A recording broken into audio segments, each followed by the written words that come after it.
మారేడు మొక్క, దీన్ని త్రిదళం త్రినేత్రం అని మీరు మనం ఏక బిల్వం శివార్పణం అని మనం శివునికి ఆరాధన చేస్తాం వాడతాం. సో దీనిలో త్రీ ఉన్నాయి, 3 దళాలు ఉంటాయి. ఈ 3 దళాల్లో ఈ ఆకులు టోపోగ్రఫీ చూస్తేనే ఇది బ్రెయిన్కి సంబంధం ఉన్నది. మొత్తం మన బ్రెయిన్లో ఒక ఛానల్స్ ఉంటాయి, దాని ప్రకారం కనపడుతుంది. సో ఇది మానసిక ప్రసన్నత, మానసిక ఒక స్టెబిలిటీ ఉట్టి దాని వాసనతోనే మనకు వచ్చేస్తుంది, దాని టచ్తోనే వచ్చేస్తుంది. మీరు దాన్ని తినేయటం చేయటం కూడా అవసరం లేదు, ఆ ప్రెజెన్స్లో పోవాలి. ఆ చెట్టు కింద పోండి, ఆ ఒక్కడ ఉన్న ఆ వాసనకే మీకు మైండ్ కూల్ అయిపోతుంది. సో దాని ఎఫెక్ట్ అంతా ఉన్నది. అందుకోసం మనం శివునికి వేస్తాం. శివునికి ఎందుకు వేస్తాం అంటే ఆ ఎఫెక్ట్ వలన ఆ శివులో ఉన్న ఉగ్రత శాంతత ఉంటుంది. మహేశ్వరుడు అంటే ఇప్పుడు ప్రశాంతంగా ఉంటాడు, ఆ ప్రశాంతత ఆయనకు వస్తుంది. ఇంకొకటి ఏమంటే శివుడికి ఎప్పుడు కూడా నీళ్ళలో ఉండే అవకాశం ఉంటుంది. సో నీళ్ళలో ఉన్న వాళ్ళకి ఎప్పుడు కూడా చర్మ వ్యాధులు ఎక్కువ వస్తుంది. ఎందుకంటే మనం చూస్తున్నాం, శివాలయంకి పోతాం, ప్రత్యేకంగా మనం దేవుడికి రోజు అభిషేకాలు చేస్తూనే ఉంటాం. సో ఆయన కూడా పాపం శివుడులే, ఆయన కూడా మానవుడు లాగానే ఉంటాడు, ఆయన కూడా రోగాలు వచ్చే అవకాశం ఉంటుంది. సో వాళ్ళు ఏం చెప్తారంటే ఆ నీళ్ళలో మారేడు దళం వేయాలి. ఆ నీళ్ళలో మారేడు దళం వేస్తే అది స్కిన్ రోగాల్ని, చర్మ వ్యాధులు రాకుండా చేస్తుంది. సో దీనికి మనం ప్రాక్టికల్గా ఇప్పుడు మేము అనుభవం చేసింది ఏమంటే, ముఖ్యంగా ఎండాకాలం కానీ కొంతమందికి చెమటలు చాలా వస్తాయి.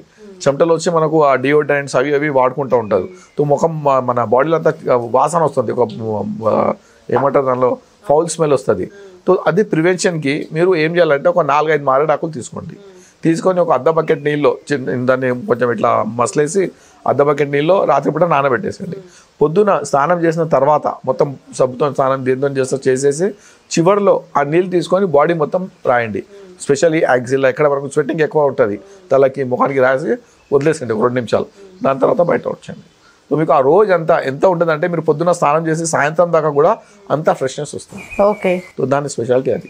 దాని ఎందుకు చెప్తానంటే దానిలో గుణాలు ఒకటి ఉన్నది, దుర్గంధ నాశనం అండ్ దానిలో ఒక ఆకుది స్పెషాలిటీ ఉన్నది. ఆ విధంగా అది మనకు స్కిన్ డిసీజ్ ప్రివెన్షన్ చేస్తుంది, ఇంకా డియోడ్రెంట్ లాగా పనిచేస్తుంది. ఈ విధంగా దాని ఆకుల్లోనే ఇంత మహిమ ఉంటుంది, ఉట్టి స్నానం చేస్తే అంత ఎఫెక్ట్ వస్తుంది. అందుకోసం మనం శివునికి అంతా అభిషేకం చేస్తుంటాం. ఓకే డాక్టర్ గారు, అంటే చర్మ వ్యాధులను తగ్గించడంలో దీన్ని ఏ విధంగా ఉపయోగించవచ్చు అంటారు? అంటే ఇప్పుడైతే వాటర్ తో స్నానం చేయడం వల్ల అని అన్నారు. సో ఏదైనా ఇన్ఫెక్షన్స్ కానీ చర్మ ఇన్ఫెక్షన్స్ అలాంటివి ఉంటాయి, సో అలాంటప్పుడు ఆకుల్ని ఏ విధంగా ఉపయోగించవచ్చు అంటారు? అది ఆకుల్ని మనము సేమ్ పొడి చేసుకోవచ్చు. ఆకులు తెచ్చుకోండి, మంచిగా ఎండబెట్టి ఫైన్ పౌడర్ చేసుకొని హాఫ్ స్పూన్ పొద్దున, హాఫ్ స్పూన్ సాయంత్రం, హాఫ్ స్పూన్ అన్నం తిన్న తర్వాత తినక ముందు నీళ్ళు కలుపుకొని వేసుకోండి. సో దీంతో ఏమంటే బాడీలో ఇమ్యూనిటీ పెంచి ఆ స్కిన్ డిసీజ్ రాకుండా చేస్తుంది. ఇంకొకటి అప్పుడు ఏమవుతుందంటే అది మన బాడీలో పోయి మన సూక్ష్మ రంధ్రాలు ఉంటాయి చూడండి. ఇప్పుడు మనం స్నానం చేస్తే బయట ఉన్న రంధ్రాలే క్లీన్ అయింది, కానీ మనం కడుపులో అయితే అది మళ్ళీ స్వెట్ రూపం మన చెమట రూపంలో బయట వస్తుంది. బయట వచ్చినప్పుడు కూడా ఆ స్మెల్ మన స్కిన్లో వస్తుంది. తో మొత్తం పోర్స్ని అంతా క్లీన్ చేస్తుంది, ఇంటర్నల్ని కూడా వేస్తే అన్ని చర్మ వ్యాధులు తక్కువ అయిపోతుంది. ఈ విధంగా డాక్టర్ గారు ఇక మారేడుతో కలిగే హెల్త్ బెనిఫిట్స్ అంటే ఏం చెప్తారు? ఇంకొకటి ఇప్పుడు మనకు ఉన్న జబ్బులో లైఫ్ స్టైల్ డిసార్డర్స్లో డయాబెటీస్ అని ఉన్నది. డయాబెటీస్ చాలా మందికి వస్తూ ఉన్నది. సో దానిలో ఇది ప్రివెన్షన్గా పనిచేస్తుంది. సో దీని స్పెషాలిటీ ఏముందంటే రోజుకి ఒక 3 దళాలు కానీ 6 దళాలు కానీ పొద్దున్న పరికడుపున ముఖం కడిగిన వెంటనే నమ్మలేసి నీళ్ళు తాగాల. సో దీంతో మనకు డయాబెటీస్ అంటే మధుమేహ వ్యాధి చాలా వరకు కంట్రోల్ అవుతుంది. కానీ ఇది ఒక్కటే కాదు, దాని సపోర్ట్గా ఇంగ్లీష్ మందులు, ఆయుర్వేదిక్ మందులు ఏమైనా వాడుతూ ఈ మందులు వాడండి. తో మెల్లమెల్లగా మీ మందులది డోస్ తక్కువ అయిపోతూ ఉంటుంది. ఈ విధంగా పనిచేస్తుంది మారేడు దళాలు. దాంతోపాటు ఇది పర్యావరణంలో కూడా చాలా బాగుంటుంది. దీనిలో ఆక్సిజన్ బాగుంటుంది మారేడు చెట్టు కింద. సో దాంతో పర్యావరణంలో కూడా ఆక్సిజన్ ఎక్కువ వచ్చి మనకు వాతావరణ కాలుష్యం, ఎకలాజికల్ బ్యాలెన్స్ దానిలో కూడా చాలా ప్రమాణం చేస్తుంది. ఇంకొకటి ఈ చెట్టుది చాలా వందల సంవత్సరాలు ఉంటుంది. ఇప్పుడు మనం విన్నది 400-500 సంవత్సరాలు కూడా ఈ చెట్టు బతుకుతుంది, దానికి ఏం రోగాలు రావు. సో దీనివల్ల ఏమవుతుందంటే దీన్ని ఒక అంటారు అమర్ చెట్టు కూడా చేస్తారు. అమర కాయలు అని అంటే ఈ మారేడు ఆ కాయలు ఉంటాయి, అమర్ ఫల్ దాని పేరు ఉంటుంది ఒకటి. సో ఆ చెట్టు ఎన్నాళ్ళు కూడా బతుకుతుంది. సో అదేవిధంగా మనం దాన్ని వాడుతూ ఉంటే మన శరీరాన్ని కూడా ఎన్నో రోగాలు రాకుండా మనకు శరీరంలో దృఢత్వం రసాయనం లాగా కూడా పనిచేస్తుంది. ఈ విధంగా పనిచేస్తుంది. ముఖ్యంగా దాని ఆకులు, మళ్ళీ ముఖ్యంగా దానిలో మన ఔషధంలో ఎక్కువ వాడేది ఏమంటే దాన్ని బెరడు వాడతారు. దాంతోపాటు దానిలో వేర్లు ఉంటాయి, లేత చెట్లు ఉంటాయి, కానీ మనం ఇప్పుడు ఆ పని చేయవద్దు. మన పాతకాలంలో దశమూలాలని ఉంటాయి. సో దానిలో మారేడు వేర్లు వేస్తారు, కానీ మనం అది ఇప్పుడు కమర్షియల్గా మనం చేస్తే ఆ చెట్టు మొత్తం కొట్టేలా ఉంటుంది. అందుకోసం మనం అది కాకుండా కమర్షియల్గా మీరు మనము నర్సరీ లాగా డెవలప్ చేసి దాన్ని కట్ చేసి కొంత ఫ్యాక్టరీ వాళ్ళు చేస్తున్నారు, అట్లా వాడితే ప్రాబ్లం లేదు. కానీ అడవిలో ఉన్న వేర్లు అన్నీ తీసుకొని మనం కొట్టేస్తే చెట్లు అన్నీ పోతాయి. అట్లా చేయకుండా ఈ చెట్లని మనం కాపాడుకోవాలి ఫ్యూచర్ జనరేషన్ కోసం. అట్లా డాక్టర్ బెరడు ఏ విధంగా ఉపయోగించాలంటారు? బెరడు కూడా దాన్ని బెరడు చెప్పాలంటే మళ్ళీ జనాలు పోయి చెట్టుని నరుకుతారు. అందుకోసం దాన్ని బెరడు ఎక్కడన్నా పాత చెట్టు ఉన్నది ఎండిపోయిన బెరడు కింద పడిపోతే అదే బెరడు వాడాలి. లేదంటే ఆయుర్వేద షాపులో దొరుకుతుంది కదా ఆయుర్వేద శాతం అంటే మళ్ళీ ఆయన అట్లే చేస్తాడు, చెట్టుని నరికి తెస్తాడు. మనం ఆ పాపం పెట్టుకోదు, ఎందుకంటే ఇది ఒక దైవ వృక్షము, దీన్ని పవిత్ర వృక్షం చెప్తారు. సో దాన్ని మనం ఎంతవరకు అవాయిడ్ చేయాలి దాన్ని కొట్టడం అని. న్యాచురల్గా ఏమైనా దొరికితేనే వాడండి. ఇప్పుడు మారే దళాలు ఉన్నాయి, దళాలు అయితే మనం తీస్తూ ఉంటాం, ఎండిపోతే రాలుతాయి. అవి మనం వాడితే మళ్ళీ రీజనరేట్ అవుతుంది, మన చెట్టుకి హాని ఏం జరగదు. రెండోది దాన్ని ఉన్నది కాయలు ఉంటాయి, అవి మీరు వాడండి. ఎన్ని కాయలు కూడా వాడండి, దానికి ప్రాబ్లం కాదు. కానీ బెరడు వేర్లు మాత్రం దాన్ని ముట్టకండి, ఎందుకంటే మన చెట్టుని కాపాడుకోవాలి. అది మన ఎందుకంటే మన ఇండియన్ ఫిలాసఫీ అంటే లివ్ అండ్ లెట్ లివ్. మనం బతకాల, చెట్లు కూడా బతకాలి, ఆ మన పాలసీ మనం అవాయిడ్ చేయండి. అది కమర్షియల్ ఆల్మోస్ట్ లీవ్స్ లో కూడా అదే సేమ్ బెనిఫిట్స్ ఉన్నాయి కాబట్టి లీవ్స్ వాడుకుంటే సరిపోతుంది. సో దాంతో పాటు ముఖ్యంగా ఉన్నది దానికి కాయలు, అది మనం మెడిసిన్ లో చాలా యూజ్ చేస్తాం. ఇవ్వండి, ఇవి మామిడికాయలు ఉన్నాయి. అంటే ఇవి మొత్తం పండిన మారేడుకాయలు డాక్టర్? పండిన మామిడికాయలు చెట్టు నుండి రాలిపోయినాయి. ఓకే, అర్థపడినా మొత్తం మెచ్యూర్ ఉన్నది. దీని గింజలు పెడితే మనకు మస్తు మొక్కలు మొలుస్తాయి ఇవి. సో ఇది మారేడుకాయలు ఉన్నాయి. ఇదే మన ఆయుర్వేదంలో చెప్తారు, ఈవెన్ చరక్ సంహితాసు దానిలో కూడా దీని గురించి కాయల గురించి చెప్తున్నారు. సో దానిలో 2 రకాలు ఉంటాయి. ఒకటేమో బాల బిల్వం, మళ్ళీ ఇదేమో ఆర్డరీ బిల్వం. బాల బిల్వం ఏమంటే ఆ కాయలు చిన్న చిన్నగా ఉంటాయి, మొత్తం ఇవి కాదు, మెచ్యూర్ కావు, అప్పుడు కొన్ని రాలిపోతాయి. అవి ఔషధ గులాన్ని వేరు. మళ్ళీ ఇట్లా మక్కిపోయిన బిల్వంది గులాన్ని వేరే ఉంటుంది. ఇప్పుడు బాల బిల్వం అంటే చిన్న బిల్వం ఉంటుంది, అది మనం తీసుకుంటే మొత్తం నీళ్ళు విరేచనాన్ని ఆపేస్తుంది. డీసెంట్రీ డైరియాలో ఇమీడియట్లీ స్టాప్ చేస్తుంది. ఇది పక్వంది ఏం చేస్తుంది అంటే అది ఆపకుండా మోషన్ని రెగ్యులేట్ చేస్తుంది. ఇది మోషన్ ఫ్రీ వచ్చేదానికి ఇది పనిచేస్తుంది, ఈ విధంగా పనిచేస్తుంది. సో అంటే ఆ చిన్న చిన్న మారేడుకాయలు మాత్రం నీళ్ళ విరోచనలు అవుతుంటే దాన్ని యూజ్ చేయొచ్చు. లోపల ఉన్న గుజ్జు ఉంటుంది, ఈ కాయలు ఇది పగలగొట్టాలి మనం, పగలగొడితే లోపల గుజ్జు ఉంటుంది. ఆ గుజ్జుని కొంచెం మనం పిసికేసి మజ్జిగలో కానీ ఉట్టి నీళ్ళలో కానీ రసం లాగా తీసుకొని ఒక గ్లాస్ అంతా తాకి ఇమీడియట్లీ విరేచనాలు తక్కువ అయిపోతుంది. అది బాల బిల్వం. ఇది మక్కిన మారేడుకాయ చెట్టు మీద రాలి మొక్కి పడిపోయింది. సో దీని గుణాలు వేరేగా ఉంటుంది. సో ఈ విధంగా ఇది వాడాలి. డాక్టర్ గారు, అంటే ఇది పండిన మారేడా? అవును, ఇది పండిన మారేడు, స్వతహాగా చెట్టు నుండి రాలిపోయిన మారేడు ఇది. సో ఇది మన ఔషధ గుణాలు చాలా బాగా చూస్తుంది. ఇప్పుడు మొన్న ఎండాకాలం పోయింది, ఎండాకాలంలో దీనికంటే బెస్ట్ కూలెంట్ ఏం లేదు. సో మన ఉత్తర భారత్లో మీరు మహారాష్ట్ర దాటి పైన పోతే అక్కడ రోడ్ సైడ్లో ఇప్పుడు మనం ఏ విధంగా సుగంధి బాల జ్యూసు, నిమ్మకాయ జ్యూస్ ఎట్లా మన సౌత్ ఇండియాలో వాడతాము, మారేడు జ్యూస్ అక్కడ రోడ్ సైడ్ వాడతారు. మీరు ఢిల్లీలో పోండి, పైన కలకత్తా దాకా పోండి, పైన యూపీలో పోండి, ఊరూరులో అమ్ముతారు దీన్ని జ్యూస్ తయారు చేసి. చాలా సింపుల్గా ఉంటుంది, చాలా కూలెంట్, ఇంకా చాలా టేస్టీ, ఇంకా న్యూట్రిషియస్. సో దీని జ్యూస్ది ఏమంటే ఇది మన ఇంటెస్టైనల్ మ్యూకస్ ఉంటుంది, మన పేగులు ఉంటాయి చూడండి, దానికి ఒక సూదింగ్గా ఉంటుంది. సో దాంతో ఏమైందంటే మన బాడీలోనే ఈ బ్యాక్టీరియా ఉంటుంది, అవి మంచిగా బ్యూటిఫుల్గా పెరుగుతుంది. దాన్ని గట్ అని చెప్తారు. గట్ అంటే ఒక ఇంటెస్టైన్లో ఒక పేగులు అన్ని వెరైటీ ఆఫ్ బ్యాక్టీరియా ఉంటుంది, దాన్ని గట్ బ్యాక్టీరియాని స్ట్రెంత్ ఇస్తుంది. సో దాంతో ఏమంటే అక్కడ రకరకాల ఎంజైమాటిక్ యాక్షన్ ఉంటుంది. సో దాంతో వాళ్ళకి ఇమ్యూనిటీ పెంచుతుంది. సో దాంతో ఎన్నో రోగాలు తక్కువైపోతుంది. ఎందుకంటే ఇప్పుడు లేటెస్ట్ రీసెర్చ్లో ఏం చెప్తానంటే మన గట్కి బ్రెయిన్కి సంబంధం ఉంటుంది. ఇప్పుడు చాలా వరకు మానసిక జబ్బులు ఉన్నాయి చూడండి. సో మన ఎన్ని మానసిక జబ్బులకి మందులు వాడితే కూడా ఆయనకు మానసిక జబ్బు తక్కువ కాదు, ఆయన కడుపు సాఫ్గా లేదు. సో మనం ఏం చేయాలంటే ఆయనకు గట్ కోసం స్ట్రెంథెనింగ్ కోసం మెడిసిన్ ఇవ్వాలా. సో గట్ మెడిసిన్ ఇస్తే ఆటోమేటిక్ బ్రెయిన్ కూడా మంచిగా పనిచేస్తుంది. శుభ్రంగా ఉంటే మైండ్ కూడా ప్రశాంతంగా. ఇప్పుడు లేటెస్ట్ ఒక డిసీజ్ ఉన్నది, ఆటిజం అని ఒక జబ్బు వచ్చింది, చిన్న పిల్లల్లో ఉంటుంది. సో దాని మీద చాలా రీసెర్చ్ జరిగింది. సో ఇప్పుడు వాళ్ళు రీసెర్చ్ చేస్తున్నారు ఆ పిల్లలకి గట్ అండ్ బ్రెయిన్ కి రీసెర్చ్ సంబంధం ఉన్నదండి. సో అందుకోసం మన అర్థంలో ఏం చెప్తాను అంటే అర్ధ రోగహరి నిద్ర, సర్వ రోగహరి క్షుధ. అంటే సగం జబ్బు ఏమో నిద్రతోనే పోతుంది, ఆకలి మంచిగా అయింది అనుకో నీకు అన్ని జబ్బులు పోతాయి. అంటే ఎవరికైతే డైజెస్టివ్ సిస్టమ్ సరిగ్గా ఉండదో అలాంటి వాళ్ళకి జబ్బులు వస్తాయి. మన డైజెస్టివ్ మంచిగా ఉంటే అసలు మీకు ఏం ప్రాబ్లం లేదు. నిద్ర మంచిగా వచ్చింది అనుకో నీకు సగం జబ్బు పోతుంది. ఇంత మంచిగా సూత్రంగా చెప్పిండు.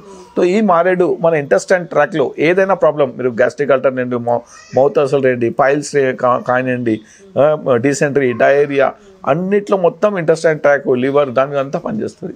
సో ఇది చాలా బెటర్, ఇమ్యూనిటీ బూస్టర్ ఉంటుంది. ఇంకా నిత్యంగా కూడా మనం వాడవచ్చు, దానిలో ఏం ప్రాబ్లం ఏం లేదు. కిడ్నీ ఇన్ఫెక్షన్స్ కూడా పోతాయి డాక్టర్? కిడ్నీ ఇన్ఫెక్షన్ అంటే మన కడుపు సాఫ్ అయిపోతే ఆటోమేటిక్ యూరిన్ బాగా వస్తుంది. సో దాంతో కూడా కిడ్నీ ప్రాబ్లం అంటే యూరిన్ ఇన్ఫెక్షన్స్, యూరిన్ లో మంట ఇలాంటివి కూడా పోతాయి. ఎందుకంటే బాడీ కూల్ అయిపోతుంది, అంతా బాడీ అంటే డైరెటిక్ ఎఫెక్ట్ కూడా ఉంటుంది, మూత్రం కూడా బాగా వస్తుంది. సో అది కూడా మీకు ప్రాబ్లం. డాక్టర్ చాలా మంది కూడా అతి వేడి అంటే ఒంట్లో వేడితో బాధపడుతూ ఉంటారు, అలాంటి వాళ్ళకి అది ఏం లేదు, అది అతి వేడి ఒక మిస్కన్సెప్షన్ అంతే. అది బిఎంఆర్ అంటే మన బేసిక్ మెటాబాలిక్ రేట్ ఎక్కువ ఉంటే మనకు వేడి అనిపిస్తుంది, అట్లా ఏముండదు. మీరు థర్మామీటర్ పెడితే అందరికీ 98.4 ఉంటుంది, అది సైకలాజికల్ ఉంటుంది. వాళ్ళు ఏమంటే వాళ్ళు తినే ఆహారం మీద ఉంటుంది. మీరు నాన్ వెజ్ తిన్నారు, ఆల్కహాల్ తాగినారు, మళ్ళీ హెవీ ఫుడ్ తిన్నారు, అప్పుడు మీ బాడీలో మెటాబాలిజం ఎక్కువ అయితే బాడీ వేడి అవుతుంది. అది మీరు మజ్జిగ, అన్నము, పప్పు, కూర, వెజిటేరియన్ ఫుడ్, నీళ్ళు, మజ్జిగ తాగితే ఆటోమేటిక్ కూల్ ఉంటుంది. అది సైకలాజికల్, అది ఏం లేదు. వేడి అని ఒక మన మైండ్లో పడిపోయింది, వేడి అని, అట్లా ఏం ఉండదు. సో డాక్టర్ మరి ఇన్ని ఔషధ గుణాలు ఉన్న ఈ మారేడుకాయలతో జ్యూస్ అన్నారు కదా, సో అది ఏ విధంగా తయారు చేసుకోవచ్చు? ఇదిగోండి, ఇప్పుడు ఇది మారేడుకాయ ఉన్నది, మనం తెచ్చినాము. దీన్ని జస్ట్ ఇట్లా కొడితే పగిలిపోతుంది. ఇది లోపల ఉన్న గుజ్జు ఉండండి, ఇదిగోండి, ఇది గుజ్జు లోపల బంక బంక ఉంటుంది అంతా. ఇదేమో దాని గింజలు ఉన్నాయి, ఇవి మనం గింజలు తీసేస్తాము. సో దీన్ని సింపుల్గా మనం దీన్ని జ్యూస్ తయారు చేసుకోవచ్చు. సో దీన్ని ఏమంటే దీన్ని మనం తీసేసి ఒక గిన్నెలో వేసి నీళ్ళు వేసేస్తాం, నీళ్ళు వేసి పిసుకుతాం, పిసికి దాన్ని వడబెట్టేస్తాం, బస్ అది జ్యూస్ తయారైపోయింది. కావాలంటే టేస్ట్ కోసం కొంచెం దానిలో బెల్లం రసం కలిపేస్తాం. సో మనం డైరెక్ట్గా అది తాగవచ్చు మనం. ఇవ్వండి, ఇది గుజ్జు చూడండి ఎంత నార ఉంటుంది, ఫైబర్ కంటెంట్ ఫైబర్ కంటెంట్ అందుకోసం అది ఏం చేస్తుందంటే, మీరు చూడండి ఇది లోపల మీకు ఒక వీడియోలో చూస్తే ఈ స్ట్రక్చర్ చూడండి, సేమ్ మన పేగుల్లాగా ఉంటుంది. మీరు కోలోన్ కానీ ఇంటెస్టైన్ని మనం కట్ చేస్తే ఎట్లా ఉంటుంది ఆ విధంగా లోపల స్ట్రక్చర్ ఉంది. మన పేగులు కూడా అట్లనే ఉంటుంది. సో అది ఏం చేస్తుందంటే లూబ్రికేషన్ చేస్తుంది. సో పేగుల నుండి మొత్తం స్మూత్గా చేసేస్తుంది. సో పేగులు మన బాడీలో 32 ఫీట్స్ ఉన్నాయి. సో ఆ మొత్తం ఆ 32 ఫీట్ పేగులు క్లీన్ అయింది అనుకోండి, బాడీ మొత్తం డీటాక్స్ అయిపోతుంది. సో ఈ విధంగా చూడండి, దాని లోపల చూడండి ఎంత బ్యూటిఫుల్. దాన్ని మన ఆయుర్వేదంలో ఏం చేయాలంటే సమాన్ సిద్ధాంతం చెప్తుంది. యథా పిండే తథా బ్రహ్మాండే. ఏ విధంగా మన బ్రహ్మాండంలో ఒక వస్తువు ఉంటుంది, మన శరీరంలో కూడా అట్లనే పనిచేస్తుంది. సో ఈ ఈ కాయ చూడండి సేమ్ ఇంటెస్టైన్ లాగా ఉన్నది. సో మనం ఉన్న ఇంటెస్టైన్ ప్రాబ్లమ్స్ లో ఇది చాలా బాగా పనిచేస్తుంది. డాక్టర్ చెప్తూ ఉంటారు, అంటే వాల్నట్స్ చూస్తే కానీ మన బ్రెయిన్ లో పనిచేస్తుంది, క్యారెట్ తీస్తే కళ్ళు ఉంటాయి. ఈ విధంగా ఆయుర్వేదంలో ఇది చాలా యూజ్ చేస్తుంది. సో ఇది మనం గుజ్జు తీసుకొని, ఇగోండి ఈ గుజ్జు ఉంటుంది, ఈ గుజ్జులో ఆర్డినరీ నీళ్ళు తీసుకొని మనం పిసకాలి అంతే, మీకు ఏం లేదు. మనం చింతపండు ఎట్లా పిస్తాం, చారు తీసినప్పుడు అట్లా పిసుకటం, దాన్ని ఫైబర్ తీయడం.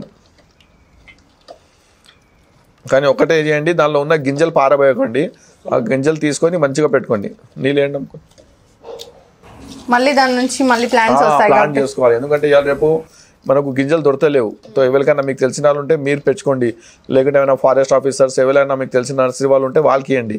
వాళ్ళకైనా ఒక మొక్కలకి గింజలు పెట్టడానికి అవకాశం ఉంటుంది. లేకుంటే మీ ఇంట్లో కూడా పెట్టుకోవచ్చు. మన శాస్త్రంలో ఏం చెప్తారంటే యస్య బిల్వ మూలం తస్య లక్ష్మీ వాసనం అని చెప్తారు. ఏ ఇంట్లో మూలం ఉంటుంది, మారేడుది మూలం ఉంటుంది, అక్కడ లక్ష్మీదేవి వస్తుంది అని చెప్తారు. ఎందుకంటే లక్ష్మీదేవి అంటే నథింగ్ హెల్త్. ఎందుకంటే మన ఇంట్లో ఉంటుంది, ఇంట్లో ఉంటే మనం ఏదో మారేడు ఆకులు కానీ ఆ గాలి పీల్చుకుంటాం, దాంతోనే మనకు ఆరోగ్యం వచ్చేస్తుంది. అందుకోసం మన వాళ్ళు లక్ష్మి అంటే మనం డబ్బునే అనుకోవద్దు, లక్ష్మి అంటే హెల్త్ కూడా ఉంటుంది. హెల్త్ బాగుంటేనే మనకు లక్ష్మి అని చెప్తారు. డాక్టర్ ఇంతకు ముందు మీరు చెప్పినట్లుగా అంటే ఆ గాలి తగిలితేనే మనకు ఆ చెట్టు నుంచి వచ్చే గాలి స్ట్రెస్ తగ్గిపోతుంది. సో ఇంకా మీకు ఏం కావాలి, మంచి ఆలోచన విధానం ఉంటే అదే విధంగా మనం పనులు కూడా సరిగ్గా చేసుకుంటాం కాబట్టి మన థాట్ ప్రాసెస్ పాజిటివ్ వచ్చేస్తుంది. సో ఈ విధంగా గుజ్జు ఉంటుంది, ఇది మనం తీసేస్తాము. సో దాని తర్వాత స్ట్రెయిన్ చేసుకోవాలి. దాన్ని అట్లా కూడా తాగొచ్చు, మీకు అందంగా చూపెట్టడానికి చెప్తున్నా. ఏమైనా ఫైబర్ ఉంటే గింజలు ఉంటే పోతాయి దాని.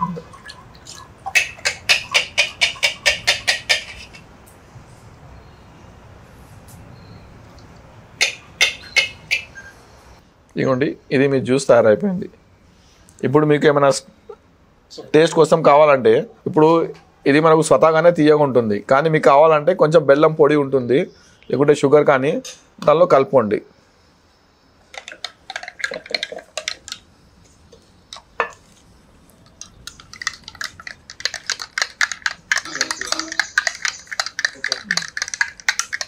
ఇది మీ అమృత డ్రింకం స్టార్ట్ అయిపోయింది, ready. Okay, fresh detox juice for intestine అని చెప్పొచ్చు. మీరు మీ పేగులకి బలం, ఎవరైనా ఎప్పుడైనా ఏ టైం కైనా చిన్న పిల్లల నుండి 90 సంవత్సరాల ముసలు కూడా తాగొచ్చు. దాంట్లో ఏం డైట్ రిస్ట్రిక్షన్ లేదు, ఏం లేదు, ఎంజాయ్ చేయొచ్చు. అంటే డాక్టర్ గారు క్వాంటిటీ ఇంత తీసుకోవాలని ఉంటుందా? జ్యూస్ ఇది నేను చెప్పినా మీకు, ఇది రసాయనం, ఇది ఆహారం లాగా ఉంటుంది. క్వాంటిటీ మనం ఎంత తాగుతామో, 1 గ్లాస్ 2 గ్లాస్ కంటే ఎక్కువ ఏం తాగం అట్లా. దానికి సైడ్ ఎఫెక్ట్ ఏమి ఉండవు, దీనికి ఏం ప్రాబ్లం ఏం లేదు దీనికి. కానీ జ్యూస్ తీసుకొని కానీ బెల్లం వేయాలి దాంట్లో. బెల్లం వేస్తే ఇంకా బ్యూటిఫుల్గా. ఉట్లగా మనం ఎక్కువ తాగితే అది కాన్స్టిపేషన్ కూడా అయ్యే అవకాశాలు ఉంటుంది. బెల్లం వేసేస్తే, షుగర్ వేస్తే అందులో అంటే మోషన్ అంతా ఫ్రీ కూడా అయిపోతుంది, ప్రాబ్లం ఏం కాదు. సో అంటే ఆకలి పెంచడానికి బాగా ఉపయోగపడుతుంది, స్ట్రెస్ లెవెల్స్ తగ్గిస్తుంది. మనకు నేను చెప్పిన చూడండి ముందుగా ఆ గట్ బ్యాక్టీరియాని పెంచుతుంది. గట్ బ్యాక్టీరియా ఇప్పుడు పెద్ద వరల్డ్లో చాలా పెద్ద సమస్య అయిపోయింది. ఎందుకంటే ఇప్పుడు మనం అడ్డగోలుగా అన్ని యాంటీబయాటిక్స్ అవి వాడుతున్నాము. తో మనం ఉన్న ఇంటెస్టైన్లో గట్ బ్యాక్టీరియా అన్ని చచ్చిపోతుంది. తో బాడీలో ఇమ్యూనిటీ పై మా గట్ బ్యాక్టీరియా పెంచడానికి మళ్ళీ ఇంకొక టాబ్లెట్ ఇస్తారు, మళ్ళీ ఇంకో డైట్ ఇస్తారు, ఎన్నో ప్రోబయాటిక్స్ ఇస్తారు. అవి అన్నీ ఏం అవసరం లేదు మనకు. ఇది జ్యూస్ ఒకటి తాగితే అది మన గట్ బ్యాక్టీరియా అంతా తయారైపోతూ ఉంటుంది. ఈ విధంగా చాలా బ్యూటిఫుల్ డ్రింక్ ఇది మనం వాడవచ్చు. ఏ సీజన్లో ఎప్పుడైనా వాడవచ్చు. కానీ ముఖ్యంగా మనం ఎట్లా అంటే మన ఆయుర్వేదంలో ఏం చెప్పారంటే ఋతుఫలం చెప్తారు. సో దేవుడు మనకు ఏం చేస్తాడంటే ఏ సీజన్లో ఏ జబ్బులు వస్తాయి, ఏ రోగాలు వస్తాయి, అప్పుడే ఆ కాయ వస్తుంది. ఇప్పుడు మామిడి పండులో వచ్చింది, ఎండాకాలం వస్తుంది. ఇప్పుడు బాడీ నీరసంగా ఉంటుంది, అప్పుడు ఆ కాయలు వస్తుంది. ఈ కాయలు కూడా ఎండాకాలం ఎండాకాలంలోనే వస్తుంది. దాని తర్వాత ఏమవుతుంది, ఇప్పుడు నేరేడు కాయలు వస్తుంది, నేరేడు గింజలు. ఎందుకంటే మనం మన మామిడి పండు తింటే మన బాడీలో షుగర్ లెవెల్ పెరిగిపోతాయి. ఆ షుగర్ లెవెల్ తక్కువ చేసినందుకు దేవుడు ఏం చేస్తారంటే మన నేరేడు గింజలు, జామున్ వస్తాయి. అవి తింటే అప్పుడు ఆ సంవత్సరంలో తిన్న షుగర్ లెవెల్ని తక్కువ చేసేస్తుంది. సో న్యాచురల్గా ఏ సీజన్లో ఏం వస్తుంది అప్పుడే వాడండి. దీన్ని మళ్ళీ జ్యూస్ తయారు చేసి మార్కెటింగ్లో చేసి సిరప్ లాగా తయారు చేసి సంవత్సరం మధ్య తాగే అవసరం లేదు. ఏ సీజన్లో ఏముంటే అది ఎంజాయ్ చేయండి. ఎందుకంటే నేచర్ చాలా బెనెవలెంట్ ఉన్నది. ప్రతి సీజన్ మనకు ఏదో ఇస్తూ ఉంటుంది అది. Thank you so much doctor గారు, ఎంతో విలువైన సమాచారాన్ని మాకు అందించారు. అంతేకాదు అమృతం లాంటి ఒక జ్యూస్ని కూడా తయారు చేసి చూపించారు. అంటే దీనివల్ల ఇమ్యూనిటీ లెవెల్స్ కూడా బూస్ట్ అవుతాయని చెప్పారు కదా.